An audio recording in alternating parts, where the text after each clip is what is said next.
আসসালামু আলাইকুম। সংবাদে আপনাদের সবাইকে স্বাগত। সংবাদ শিরোনাম।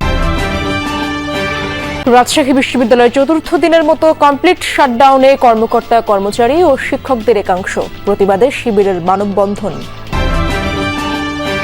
টঙ্গীর কেমিক্যাল গোডাউনে অগ্নিকাণ্ডে নিহত ফায়ার সার্ভিস কর্মী শামীমকে নেত্রকোনায় দাফন, এলাকায় শোকের ছায়া। এই পরিবারের পাশে রাষ্ট্র দাঁড়াবে, এই সমাজকে দাঁড়াতে হবে, এই দাবি করি। উপদেষ্টা মহোদয় উনি ঘোষণা করেছেন শামীমের পরিবারের দায়িত্ব রাষ্ট্র নিয়েছে।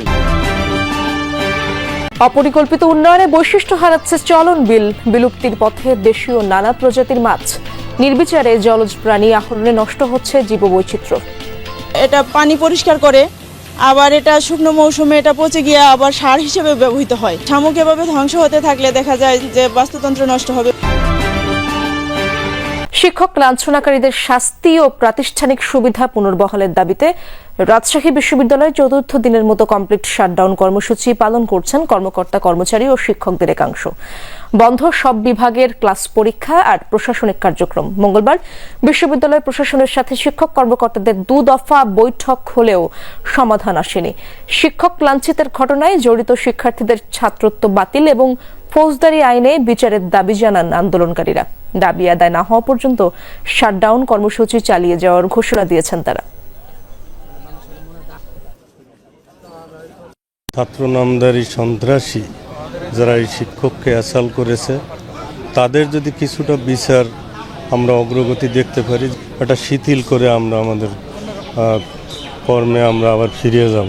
সহায়ক সাধারণ পরিবহন কর্মচারী প্রতিনিধিদের সঙ্গে আলোচনায় বসব এবং আমরা যদি একমত হতে পারি তা আমাদের সিদ্ধান্ত আমরা 12টার মধ্যেই আপনাদের জানাবো। এদিকে কমপ্লিট শাটডাউন কর্মসূচির প্রতিবাদে মানববন্ধন করেছে শিবির। বেলা 11টার দিকে ক্যাম্পাসের সেন্ট্রাল লাইব্রেরির সামনে শুরু হয় কর্মসূচি। সেখানে শিবির নেতারা বলেন, রাকসু নির্বাচন পেছানোর জন্য একটি দল বিভিন্ন রকমের ষড়যন্ত্র করছে। শাটডাউন কর্মসূচিও সেই ষড়যন্ত্রের অংশ। দ্রুত এই শাটডাউন বন্ধ করে ক্যাম্পাসের অচলাবস্থা দূর করতে প্রশাসনের প্রতি আহ্বান জানান শিবির নেতারা। শাটডাউনের প্রতিবাদে আমাদের মানববন্ধন কর্মসূচি চলতেছে। মানববন্ধন কর্মসূচির মাধ্যমে আমরা শাটডাউনের প্রতিবাদ করতেছি। শাটডাউন তুলে নেওয়ার জন্য প্রশাসনকে আহ্বান জানাচ্ছি। একটি নির্দিষ্ট দলের হাইকমান্ডের নির্দেশেই পরিকল্পিতভাবে এই অস্থিতিশীল পরিবেশ ক্যাম্পাসে তৈরি করা হয়েছে। সময়সীমা বাড়ানোর পর চট্টগ্রাম বিশ্ববিদ্যালয় কেন্দ্রীয় ছাত্র সংসদ চাকসু নির্বাচনে মনোনয়নপত্র প্রত্যাহারের শেষ দিন আজ। বিকেল 3টা পর্যন্ত মনোনয়নপত্র প্রত্যাহারের সুযোগ পাবেন প্রার্থীরা। এরপর আগামীকাল চূড়ান্ত প্রার্থী তালিকা প্রকাশ করবে কমিশন। এর আগে গতকাল কেন্দ্র ও হল সংসদ নির্বাচনে ব্যক্তিগত কারণ দেখিয়ে 14 প্রার্থী মনোনয়নপত্র প্রত্যাহার করেন। তফসিল অনুযায়ী আগামী 12ই অক্টোবর চাকসু নির্বাচন অনুষ্ঠিত হওয়ার কথা থাকলেও তা পিছিয়ে 15ই অক্টোবর করা হয়েছে। নির্বাচন কমিশনের দাবি, প্রার্থীদের অনুরোধে এই সিদ্ধান্ত। এমন সিদ্ধান্তকে ছাত্রদল সহ বেশ কয়েকটি সংগঠন ও কিছু স্বতন্ত্র প্রার্থী স্বাগত জানালেও এটিকে ষড়যন্ত্রের অংশ হিসেবে দাবি করছে শিবির। এর আগে কেন্দ্র ও হল সংসদে নির্বাচনের জন্য 931 জন প্রার্থী মনোনয়নপত্র সংগ্রহ করেন। যুক্তরাষ্ট্র আওয়ামী লীগের বিজ্ঞান ও প্রযুক্তি বিষয়ক সম্পাদক জাহিদ হাসানের বাড়ির দেয়াল এবং ফটকে ডিম নিক্ষেপের মাধ্যমে ক্ষোভ জানিয়েছেন এনসিপির স্থানীয় নেতাকর্মীরা। মঙ্গলবার রাতে তেলিপাড়া এলাকায় এই ঘটনা ঘটে। স্থানীয়রা জানায়, 3তলা বাড়িটিতে জাহিদ হাসানের ভাই ও তার পরিবারের সদস্যরা থাকেন। মিছিল নিয়ে বাড়ির ফটকে পাল্টা ডিম নিক্ষেপ করে বিক্ষুব্ধরা। পরে পুলিশ গিয়ে পরিস্থিতি নিয়ন্ত্রণে আনে। তবে এ বিষয়ে এখনো কোনো অভিযোগ দায়ের করেননি বাড়ির বাসিন্দারা।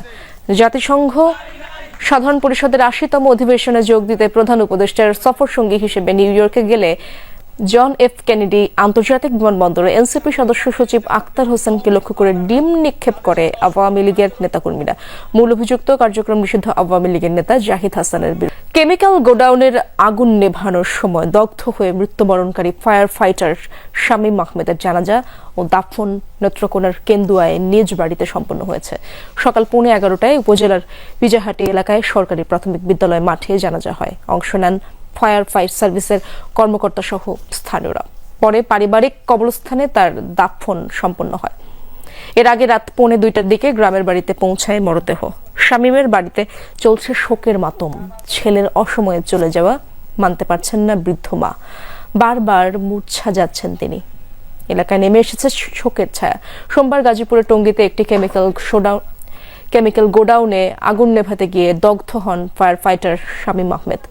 জাতীয় বার্ন অ্যান্ড প্লাস্টিক সার্জারি ইনস্টিটিউটে নেওয়া হয়। চিকিৎসাধীন অবস্থায় মঙ্গলবার মৃত্যু হয় তার। এখনও চিকিৎসাধীন 4 ফায়ার সার্ভিস কর্মী সহ 5 জন। আমার হাজবেন্ড নাই, আমি তো মাস বেতনও পাইতেছি না। আমি আমার এই ফুলাফান নিয়ে কিভাবে চলবো? এই পরিবারের পাশে রাষ্ট্র দাঁড়াবে, এই সমাজকে দাঁড়াতে হবে, এই দাবি করি। সে একজন জাতীয় ফায়ার ফাইটার, জাতীয় বীরের মর্যাদাটা, তাকে মর্যাদার আসন আসীন করার জন্য আমরা এসেছি। উপদেষ্টা মহোদয় উনি ঘোষণা করেছেন শামীমের পরিবারের দায়িত্ব রাষ্ট্র নিয়েছে। স্থাপনা নির্মাণ, অপরিকল্পিত উন্নয়ন সহ নানা কারণে চিরাচরিত বৈশিষ্ট্য হারাচ্ছে চলন বিল। অবাধে নিষিদ্ধ জাল দিয়ে মাছ ধরা আর নির্বিচারে জলজ প্রাণী আহরণে নষ্ট হচ্ছে জীববৈচিত্র্য। বিলুপ্তির পথে দেশীয় নানা প্রজাতির মাছ। বিলের প্রাকৃতিক ভারসাম্য রক্ষায় সমন্বিত উদ্যোগের উপর গুরুত্ব দেওয়ার তাগিদ সংশ্লিষ্টদের। বিস্তীর্ণ জলরাশির মাঝে সবুজের আলপনা, শরতের আকাশে ভাসছে মেঘের ভেলা। স্বচ্ছ জলের সাথে প্রকৃতির যেন এক অপরূপ মেলবন্ধন। পাবনা, নাটোর ও সিরাজগঞ্জের বিস্তীর্ণ এলাকা জুড়ে চলন বিল, যা বর্ষায় পানিতে থাকে টইটম্বুর, স্থায়িত্ব থাকে কয়েক মাস। বিলের উন্মুক্ত জলরাশিতে মাছ ধরে জীবিকা চলে সিরাজগঞ্জেরই 3 উপজেলার প্রায় 10,000 জেলে পরিবারের। তবে নিষিদ্ধ জাল দিয়ে মাছ ধরা সহ নানা কারণে বিলুপ্তির পথে দেশীয় নানা প্রজাতি। ট্যাংরা, গুছি, সাইতেন, শোল, বোয়াল, পুঁটি, বংশ ইসে মাছ, মনে করেন নৌকা বোধে, এখানেই নৌকা বোধে মাছ মারছি আমরা। এখন সে মাছ একটাও নাই। সারাদিন ঘুরেও 2-4টা 5টা এরকম, মানে খুব কম। মানে এখন জীবন চালানোই কঠিন, এরকম ভাবে মাছ পাই।